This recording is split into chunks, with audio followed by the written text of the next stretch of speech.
जय श्री कृष्णा। हूँ साहब देवास ज़िला की सोनकच्छ तहसील सोनकच्छ कस्बा में आया हूँ प्रॉपर, और यहाँ कालीसीन नदी का किनारे बैठे हूँ। सोनकच्छ दर्शन हूँ आपके कराऊंगा। यूँ तो सोनकच्छ घनी बड़ी है, पर मैं नदी किनारे को पुरानो सोनकच्छ आपके बताऊंगा। नदी किनारा का जो स्थान होने भी है सोनकच्छ साहब एक ज़माना में मावा बाटी का लिए प्रसिद्ध थो। कोई भी इंदौर और उज्जैन से आवा जाओ वालो जो भी वाहन निकलतो यहाँ से भोपाल की तरफ जातो, वो वाहन यहाँ रुकतो और उसकी सवारी होन उका लोगना उतरी ने और मावा बाटी खाता था, मावा बाटी को आनंद लेता था। पर अब पुरानो बस स्टैंड वो ख़त्म हो गया है और बाईपास से बस ना निकलने लगी है और मावा बाटी को वो चलन भी ख़त्म हो गया। नहीं तो बाकी एक ज़माना में सोनकच्छ की मावा बाटी घनी प्रसिद्ध थी। आप में से भी कोई ने या बहुत सारा लोगों ने खाई होगी यहाँ की मावा बाटी। दूसरी बात, यहाँ की कालीसीन नदी। कालीसीन नदी जेका तट पे हूँ बैठियो हूँ किनारे, एक तरफ से सूखी पड़ी, एक तरफ बांध बांधियो है और पानी में रोकी रखियो। यहाँ का कागला कराड़िया घाट, जहाँ पे एक हत्ती दो हत्ती पानी, ऐसा एक हाथी डूबी जाए तो एक हत्ती, दो हाथी डूबी जाए तो दो हत्ती पानी, असो बोलता था। कालीसीन नदी का बारे में एक बात यहाँ का लोगों पुराना लोगों के है कि इसमें 99 नदी मिली हुई है। अगर एक नदी और एक में मिली जाती तो यह गंगा नदी का समकक्ष हो जाती, असी है यह कालीसीन नदी। और बरसात में तो बहुत रौद्र रूप रहे, भाटा होने का माए, बहुत सारा पत्थर होने, आप देख ही रहे हो घना सारा पत्थर होने। कालीसीन नदी में पत्थर वाली नदी है यह।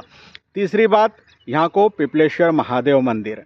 पिपलेश्वर महादेव मंदिर में एक ज़माना में हमारा नाना जी यहाँ पूजा करता था, पुजारी था भी। हमारी सोनकच्छ में ननिहाल भी है और ससुराल भी है। नाना जी और मामा जी तो खैर नहीं रहा, और बाकी ससुराल है तो हमारो ससुराल आनो जानो बनियो रहे सोनकच्छ इन्हीं वजह से। अब यहाँ यो वीडियो हूँ बनी रहूँ तो एक में आगे चली ना आपके सोनकच्छ का सारा नज़ारा, तट का, कालीसीन नदी का किनारे का सारा नज़ारा आपके बताऊँगा। पिपलेश्वर महादेव मंदिर जैसे मैंने बताया, पिपलेश्वर भगवान शंकर को प्राचीन मंदिर है। उसका साथ में ब्रह्मलीन 1008 बाबा महेश्वरानंद जी की गादी भी लगी हुई है। महेश्वरानंद जी की मूर्ति लगी है, वो की भी हम को भी दर्शन करांगा, और उनकी गादी भी लगी हुई है, माता जी को मंदिर भी है। ये सब हम इन वीडियो में आगे चलीने देखांगा। यहाँ का जो बाबा साहब है मेन महेश्वरानंद जी, उनका समय की एक बात, एक किस्सो और आपके हूँ सुनाई दूँ जो यहाँ का लोगों ने बतावे है कि महेश्वरानंद मेन मुख्य बाबा जो था, उना ज़माने में यहाँ पे एक बहुत बड़ो यज्ञ हुआ तो सब चालता यज्ञ में कहिए कि यज्ञ हुई गयो और उसका बाद भंडारो हो। आसपास की नरी सारी जनता यहाँ भंडारा में आई। लोग ना जिम ही रहा था, पूड़ी तलाई रही थी और पूड़ी तलाता तलाता जो हलवाई थो ओके लग्यो कि इसमें घी कम हुई रहो है कढ़ाई में, और जनता तो काफ़ी बची है। फिर बाबा साहब का पास गया, उन्होंने बाबा साहब से बोलियो कि बाबा साहब घी कम पड़ी रहो। बाबा साहब ने क्यों, कोई चिंता नहीं, तुम एक दो पीपा लेने जाओ और कागरा कराड़े जो घाट है वहाँ घाट पर जाके और नदी का माए से पानी भर लाओ। लोगों उनके बड़ो आश्चर्य हुआ, हलवाई के आश्चर्य हुआ कि पानी भरवा की बात किया बाबा और पूड़ी तलनी है।